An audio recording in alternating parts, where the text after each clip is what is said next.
All right, everybody, we have another episode of the Health Movement Podcast for you this evening. Unfortunately, Tim can't join us, which I know is devastating to everybody that you have to listen to my voice the whole time. But good news, I have a special guest, Rebecca Schocker, on with us, who's a mindset coach for men. So you don't just have to listen to my voice after all. Tim will be joining us on the next one. So without any further ado, let's get started.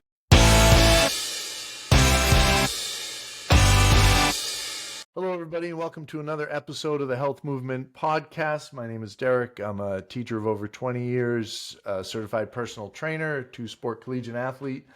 And before we get started, as always, we're not doctors, so before you go changing any of your nutrition or fitness plans or anything like that, please consult your doctors. But without any further ado, I have a very special guest, and I'm realizing now I feel like I always introduce the guest as a very special guest, but this one actually is really a very special guest. I've been looking forward to having this conversation for a long time since we were planning the podcast over the summer. With us is Rebecca Schocker. She's a mindset coach, and I'm going to let you kind of explain what it is you do, and we'll just go from there. Hi, thank you, Derek, and thank you for having me. So hopefully you can hear me fine. I am a Absolutely. mindset coach. I started my own coaching business 7 years ago.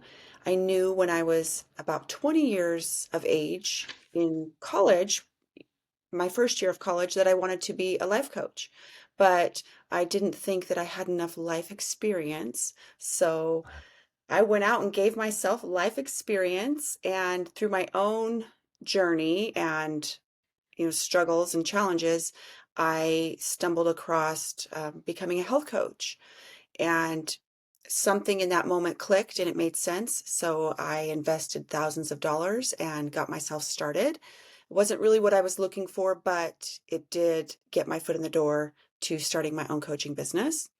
And so that was just over 7 years ago. And where my coaching journey has taken me is I started out with health and fitness, and I started teaching women how to train properly in the gym and focusing on nutrition, fitness, and mindset. And I realized very, very quickly into that one, I didn't enjoy teaching people how to work out. That wasn't fun for me. I Yeah. realized that people weren't necessarily at the same level of intensity that I am in the gym. So that wasn't fun. And I also realized too that there was so much more going into health and wellness than just the exercise program and the nutrition. It was really the mindset. It's like we needed to really focus on mindset and how we can shift their thoughts about themselves to actually make a true transformation. And plus, with my background in psychology, social work, it kind of went hand in hand. So I started really focusing more on mindset, life coaching, personal development. And then from there, I picked up my first life coaching student. And so we did life coaching. That was a female. And then I picked up my first male client. And then from there, it just kind of spiraled and trickled down. Men just started showing up. And for the longest time, I resisted it because I didn't want to work with men, right? That wasn't my plan. But they showed up, and I realized, Rebecca, don't resist it, embrace it. And I did that, and I realized that I speak boy, so it works very, very well. I'm a very direct communicator, and there's kind of no BS with me, get straight to the point, straight shooter, and that really resonates well with men. It's appreciated. As a teacher, I'll notice arguments the kids get into, and I don't want to generalize, but I'm going to do that anyway. But it seems like when the girls get into a fight, it lingers for a long time. The boys get in a fight, they yell at each other, and then one of them's like, "Hey, do you want to go play soccer?" And they're like, "Yeah, yeah, let's go." And then it's over. They're direct. They tell each other what they're thinking, and it's to the point. So I can see how that would be appreciated, especially if you're at the point where you've hired a life coach. You obviously know there needs to be something to work on. It's not going to help if it's a 2 or 3 month process to get to the actual problem. If somebody can be direct and to the point, you get where you want to go a lot more quickly. Absolutely. And it's not always fun to have those hard conversations, but I know they're much appreciated. And every one of my clients, tells me that they want me to be firm with them. They want me to tell them, what it really is. So it's not fun for me, but I know it's necessary. So that's kind of where we're at today. And I will say this, Derek, people come to me, I think, knowing that there's something that needs to be addressed. They recognize that they need to change something. And obviously, it's kind of packaged as, stress management or clarity or working on goals. But really, ultimately, what I am coaching is teaching people how to have a better relationship with themselves, how to love themselves more, how to be authentic, and how to own that, and how to really have better relationships with other people. So in terms of that, which that's not easy. That is not easy to get to that point where you are like, all right, I'm cool with who I am. I know I've messed up before. I've done things well before, but regardless, I'm going to keep moving forward, and I'm happy with who I see in the mirror. That's not easy. So how do you even get started on a journey like that? Yeah, so that's a great question. And for me, it's actually very easy. And I think that's just natural for me, being a female, right? So my job is to create a safe, neutral environment where these men can feel like they can open up to me, they can tell me anything and everything, and there's absolutely no judgment whatsoever. And to really just create that environment where they feel supported, they feel validated and understood. And with that comes asking tough questions, getting to the root of what's really going on beneath, the surface, underneath the hood. And part of that is, taking my background, taking my life experiences, and also just my natural born gifts of I'm really good at being able to help people tap into the subconscious mind.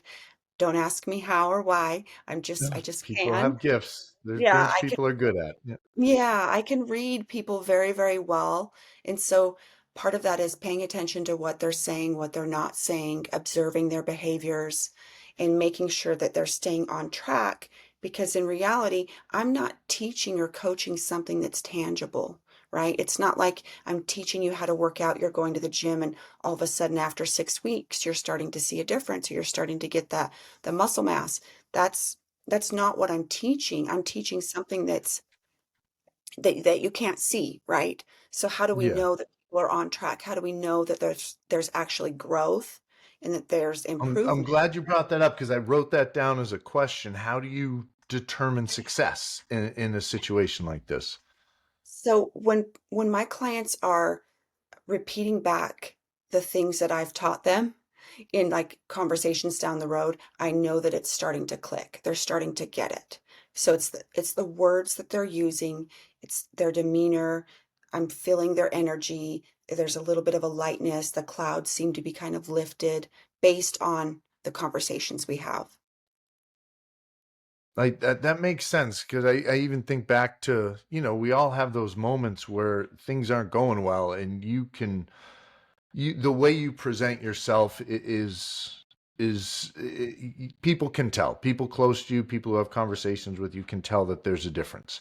And then when you kind of get that light back and that happiness back and it's consistently there more, I mean, everybody has bad days. You can't avoid those. It's going to happen, but they don't last as long. Or and it might be bad moments as opposed to bad days. Yeah. Um, and I think it's got to be awesome for you to be working with people, and I'm sure you've worked with a number of them successfully at this point in time after 7 years. I'm sure there's quite a number, but to see that moment or a few moments in a row where you're like, they got it, like they're through it, they don't need me. Um, it's a success. That's got to be an incredible feeling for you. Oh, absolutely. It's what keeps me going. And I always say they caught the bug, right? And so they get it and they Yeah. understand. And it's the most gratifying thing as a coach, what I can receive for myself, right? It's a two-way road. And not only are they having transformations and growth and perspective shifts, it's just really fun to watch other people step into their highest and best selves. Like it's wonderful, right? It really has to be, and it makes like we all, you have to make money. You have, we have bills and all that other stuff. But if you can get that rewarding feeling in knowing that you helped somebody's life, they feel better, they're better off, their family's better off, and you just had, you had a part in that. Um, that's super rewarding in Yeah. itself. So But it's that's I mean, no, not to, I'm not saying it's about you, but part of the job is like you want to feel good with what you're doing. So I imagine that piece is nice too. yeah, I want to make sure that they get the results that they want, right? Like I Yeah, can't just leave somebody hanging and be like, okay, see ya, our time's up, bye bye. Like I have a yeah. relationship with all my past clients to this day.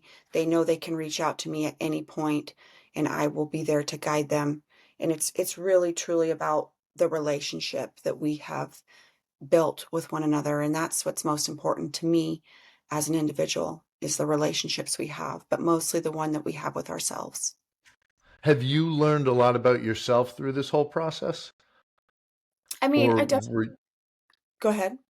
I was just going to say, or did you get to the point where you had a chance to reflect quite a bit and get to a point where you were very, I don't want to say comfortable with yourself, but you had already gone through the journey and then you were able to help people, or are you continually learning from everybody else as well?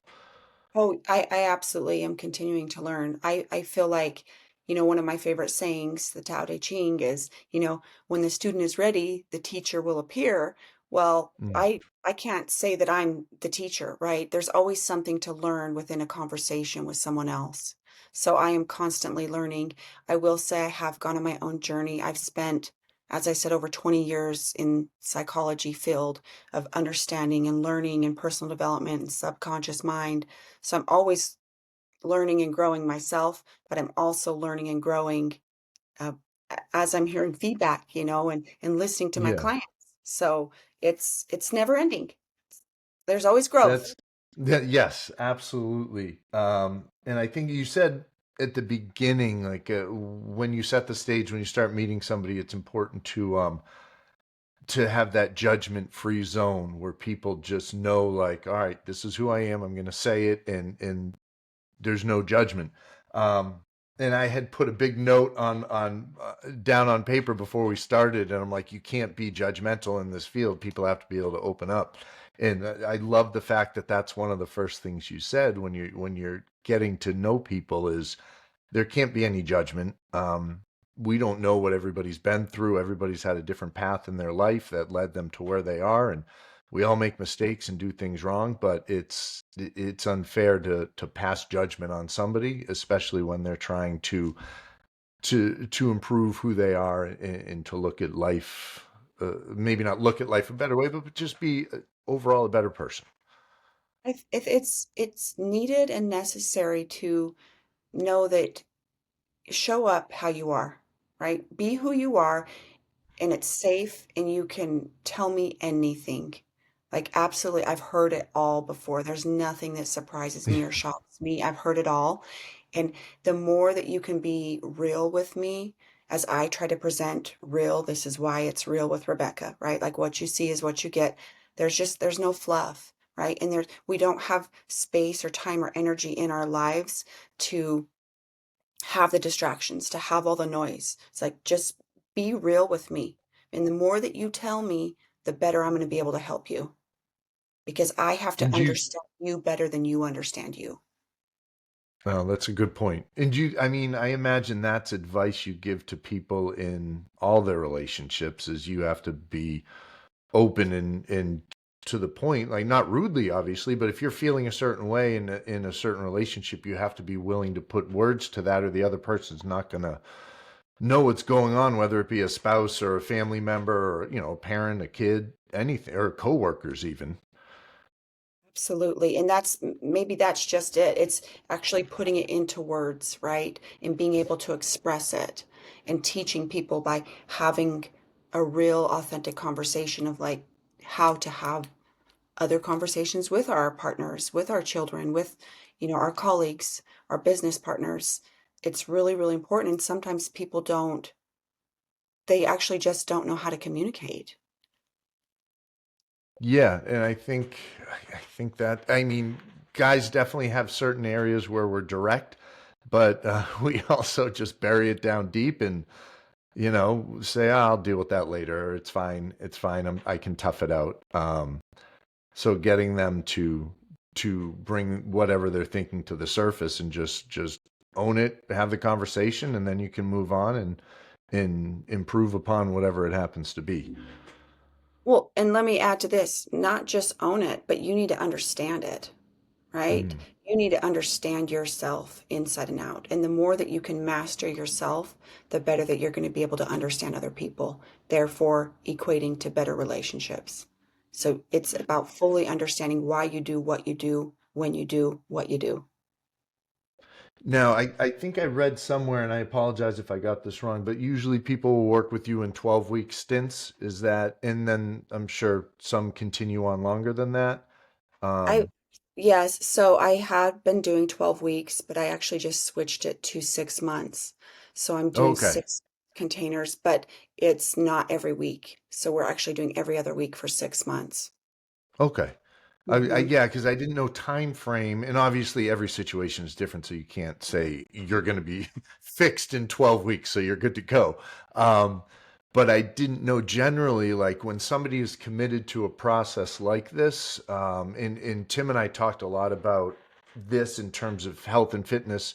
When you're ready to make a change, you have to get out of that pre-contemplative stage where, you're not even thinking about it. And you got to start, being in the contemplative stage where you're willing to look at things objectively and make changes. Once people are at that point, do you give them a ballpark, or are you like it's different for everybody and it's going to take as long as it takes?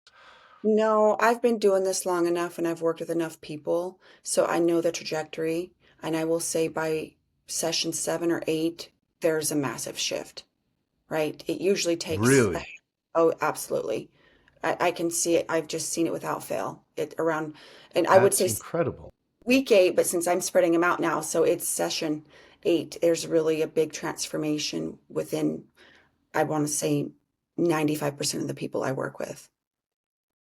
So 3 to 4 months, 4 months usually, somewhere in there. If That's we were doing not our long 12, at all. That's such a thinking about, like, oh, sorry, go ahead. no, I was just going to say, so before when it was 12 weeks, when I was working with someone for every week for 12 weeks, it was by week 8 that we were starting to see those shifts and those changes. And really, what I'm doing, Derek, is I'm helping them rewire their subconscious mind. And so, yes, you can have results quickly, but that does take time as well, right? You can't expect an overnight change. Can't just give you a pill. Oh, Like, absolutely you go, not. you're better. So we And have to what change the thinking. Yeah, when you said 8 weeks, that like or 8 sessions, that was quicker than I thought it would be, and I think when we've been talking about the longevity of something, and if somebody wants to lose 50 pounds, you can reduce caloric intake a ton and ramp up the exercise and lose it in a month and a half. It's not healthy and it's all going to come back and you're going to feel awful. But if you spread that out and you're patient, lose 1 to 2 pounds a week, in 6 months you'll probably be where you want to be, and you do it the right way. So I like hearing 4 months is that's a huge change in my mind. That's relatively fast, especially if somebody's in their 40s or 50s and they're coming to you. They've been set one way, and knowing that that's a potential if they put the work in, like that's awesome. It's we have to adopt the belief that this isn't something you just do once or twice or just to lose 50 pounds. This becomes a way of life. This is a lifestyle. So we Yes. we don't just do it for the temporary, result that we want. This is something that you shift your thinking, you understand your why, and why you're doing it and why it matters and why it's important. And it's a new way of thinking, right? You have to have a true perspective shift in the way that you think about yourself and the way that you love yourself. That is I I I love that you said you need to know your why. Tim and I have been hammering that before you start anything. You have to have a strong why. If you just want to look good in a bathing suit, that's not going to last. mm, But if you're trying to get healthy and you want a longer life, or you're cognitively you want to be sharper, all the other stuff will come along with it if you're willing to put in the work and you have that really, really strong why. Um, so I love that you said that. It's very validating to hear. So thank you. it's really important. Um, And go ahead. oh yeah. I was just gonna throw another question out there, unless you had a thought you wanted to finish up on that. I mean, I guess it's really the biggest hurdle is teaching people how to overcome their limiting beliefs, right? And if they're not aware of them because they're at the subconscious level, you have to be able to break that open, right? And so once they start to overcome these limiting beliefs and they start viewing themselves from their higher version of who they can be, who in their hearts, in their souls that they desire to be, who they know that's deep down in there, but they've had all these circumstances or these challenges or struggles, or they've been faced with a lot of adversity in life. Those beliefs tend to hold people back from reaching their goals. So it's really important that we break those beliefs down and we start forming new beliefs. And when you have new beliefs at the subconscious level, you start showing up differently.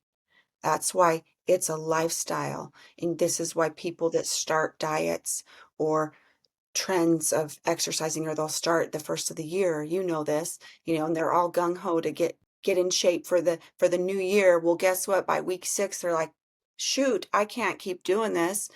And Yeah. they because they don't have a foundation, because they don't believe that they're worthy of it.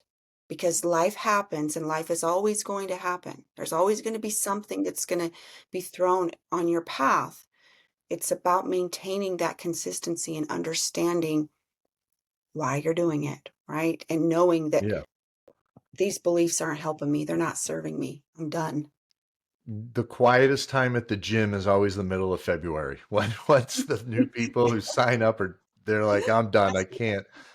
But Right? you're right. It's I feel like you're speaking our language here with the light. It's a lifestyle change. It's not a diet. It's not a workout program that you follow for 12 weeks and then you're done. You're never done. Like if you want to be healthy, if you want to, mentally, mindset wise, if you want to be a certain way, that's you now. It's not, I'm going to make a change and go to 8, 10, 12 sessions and be fixed. No, you're changed. You're a new person, hopefully a better person. Not that there's anything wrong with the old way you were, but there are probably things you want to change. But yeah, it's a complete lifestyle change. I don't know. I love that you keep hitting these things here. They Yeah. appreciate that. We take their old identity and we weave it into the new upgraded version. So we're not wanting to change the old parts of you. We're just going to weed out the negative traits Mm, that we all have, the negative thoughts, right? We got to weed those out. We got to pull those loose threads. We're going to throw those in the garbage and we're going to upgrade your identity, right? So it's about embracing the fullness of who you are, right? The good, the bad, the light, the dark, all of it. We yeah. embrace it and we own it, and we make peace with it, right? And then we start to upgrade how we really think about ourselves. Yeah, and then that making peace part, that's a tough part there to really be okay with everything, and it's that's wonderful that's how you're helping people out is to get to that point. Thank you. Now you're and I always get psychologists and psychiatrists mixed up.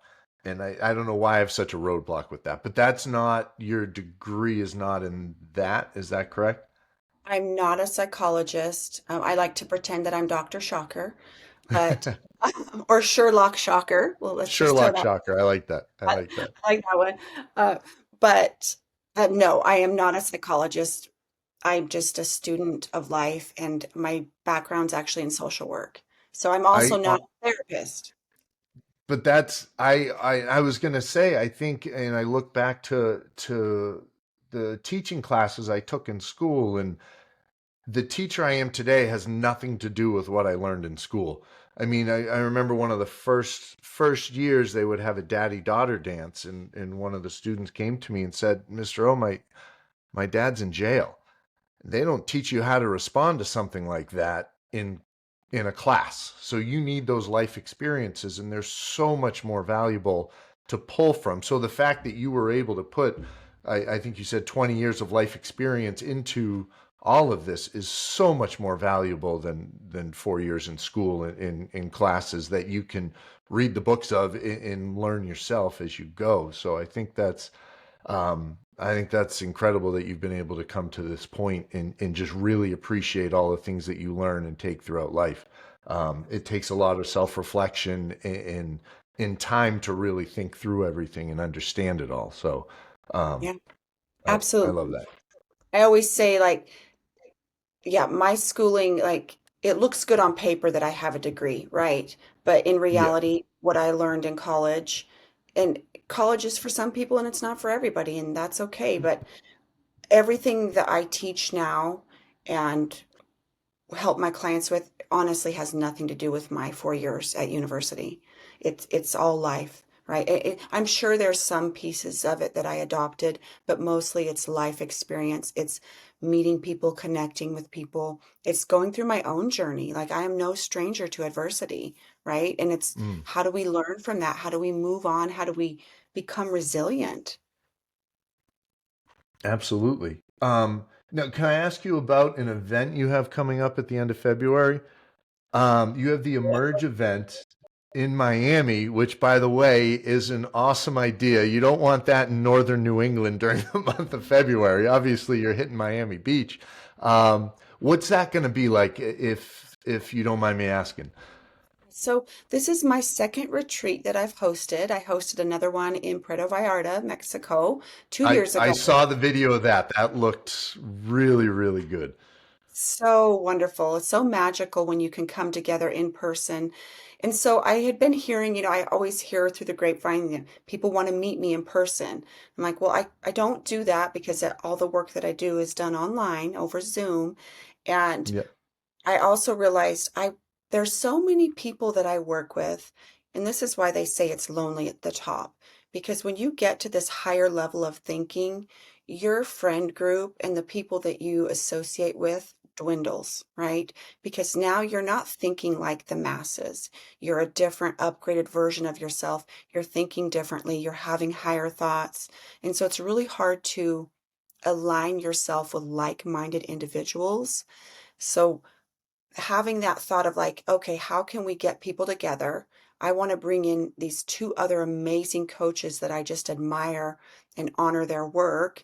How can we bring them together in a beautiful setting where we can have an intimate conversation, where we can have some teaching, some speaking events, and just really coming together with the like-minded individuals?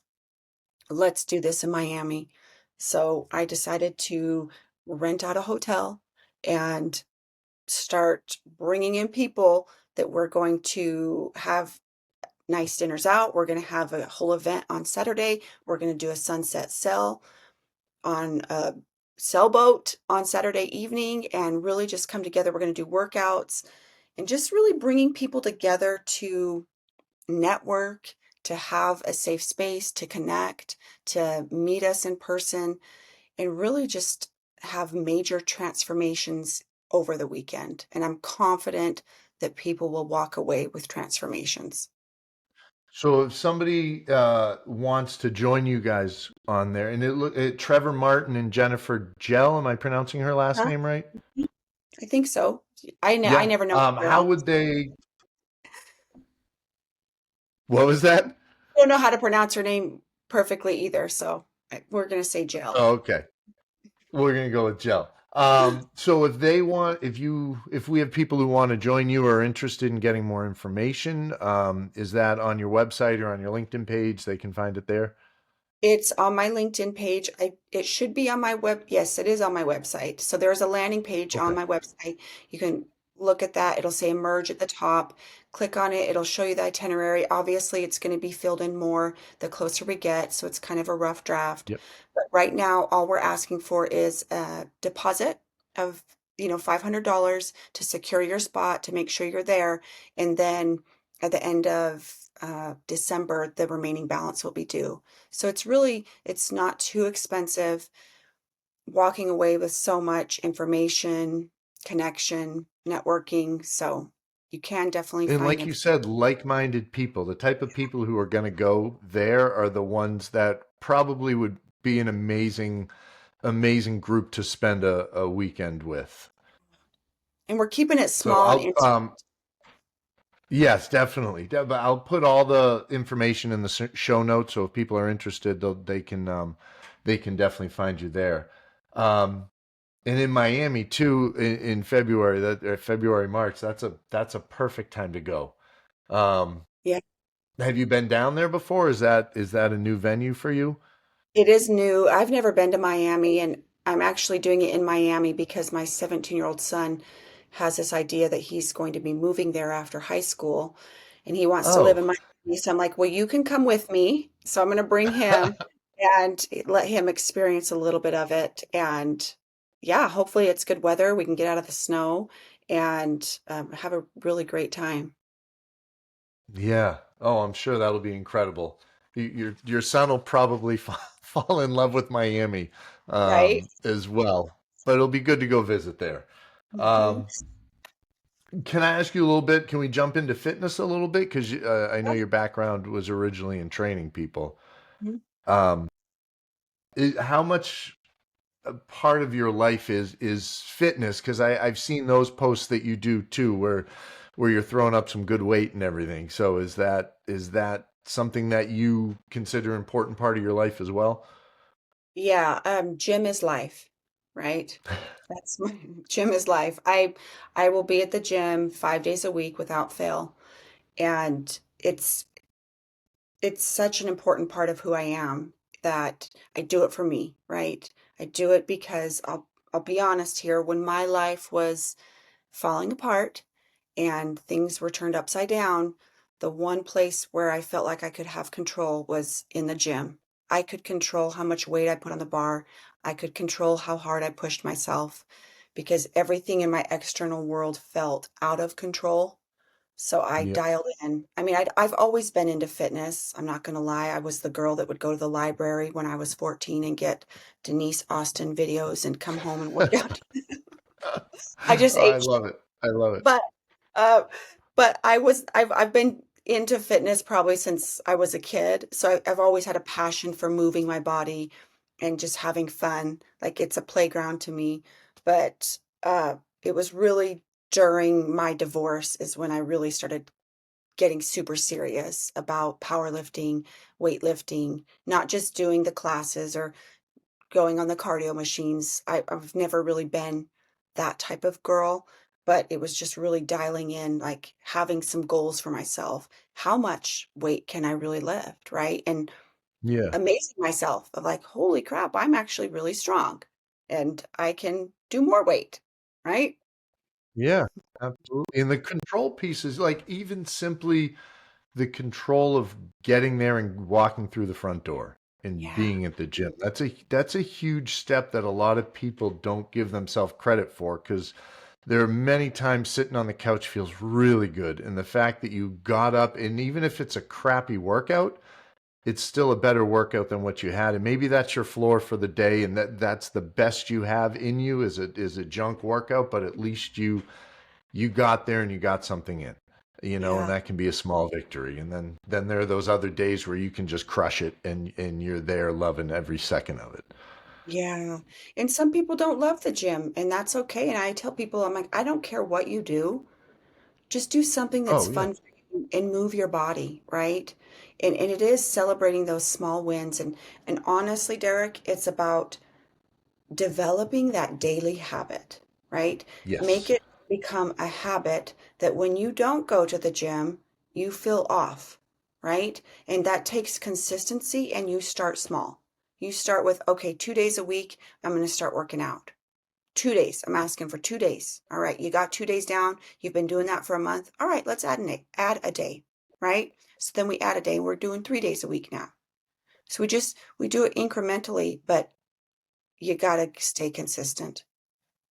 Yeah, That's I saw a there was a, I don't know if it was a meme or whatever it was, but it was I don't know if it was a picture of a lion, but it was like I feel awful when I don't go to the gym. You complain about going to the gym. We're not the same person, you know? So it's just, but it doesn't have to be the gym, like you said. Like it's just being active and moving. Like if you love playing pickleball 4 days a week and that's your mhm. exercise, go for it. Or Whatever walking, you can consistent running, walking, hiking, dancing. whatever it happens to be, as long as Yeah. it's consistent, you're good. Well, and Um, just moving your body, getting your heart rate up, right? Just get your heart yes, rate yeah. moving. That's what you need to do. I saw they I don't know if these are just big or if I looked at one and now all the ads just pop up and, and this is all I see now. But Okay, something like a walking pad is looks like that would be super helpful if you just like you can't get to the gym or you look down and you know, I've got an Apple Watch and can see my steps, and there's some days where you're stuck sitting or you can't move and you're like, oh, I only have 5,000 steps and it's, you know, 6 p.m.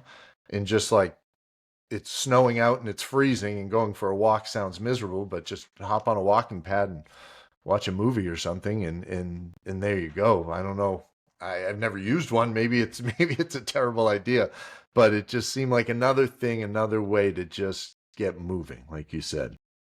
I think the bigger thing too is when you're not feeling motivated, like you're not going to feel like going exercising or working out every day. It's think about, I always say this, like think about the result after. How are you going to Yeah. feel after you pushed yourself? And as you said, just getting through the door at the gym, right? Think of that end result, right? Think of how you're going to feel knowing that, hey, I kept that commitment to myself. I showed up for Yep. myself. I honored myself and I went, right? I didn't do anything. I just stretched and sat in the sauna, but hey, I went, right? You did. I, You it's did.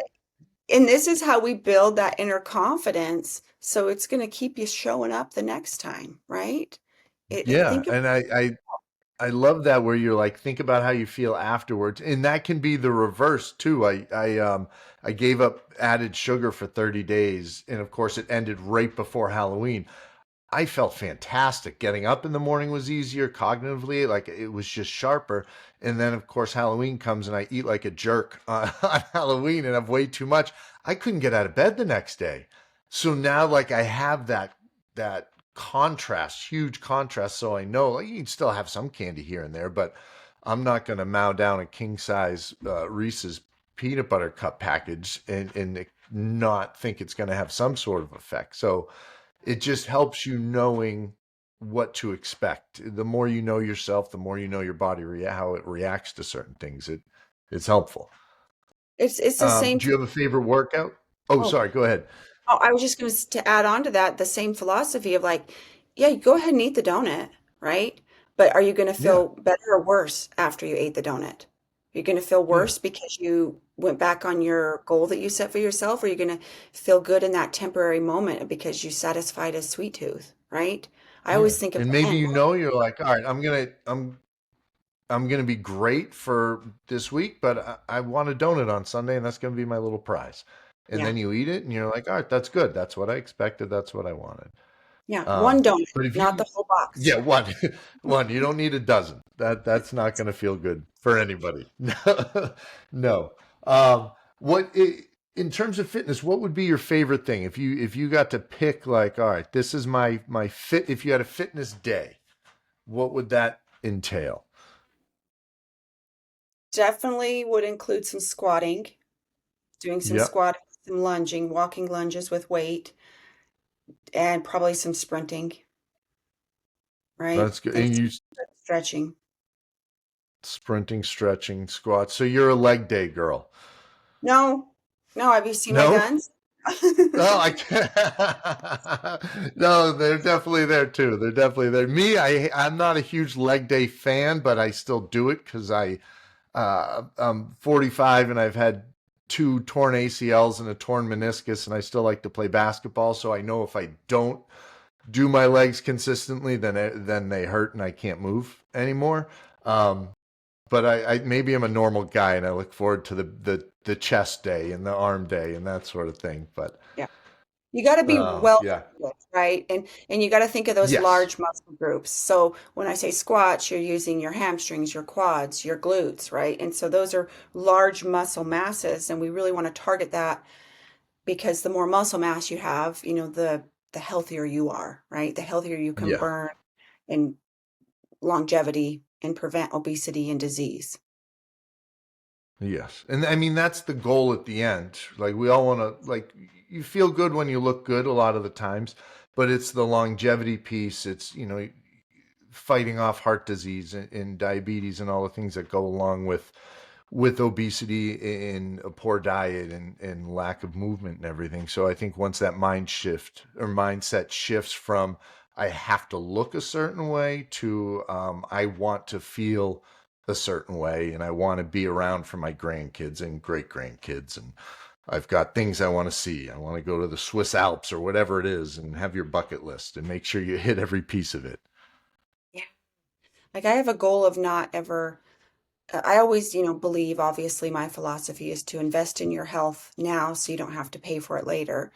And so my goal in life is to not ever break a bone and to not ever be on medication. Oh, Like I've never taken medication. My goal is to never be on medication. I hope I can get there, but I know I'm not going to get there without effort, right? I'm going to have to take care of yeah. myself. I'm going to have to be really smart and think about the things I'm doing, why I'm doing it, what I'm eating, right? Yeah, I like that. I am well beyond the never broke a bone goal. That said bye bye a long time ago.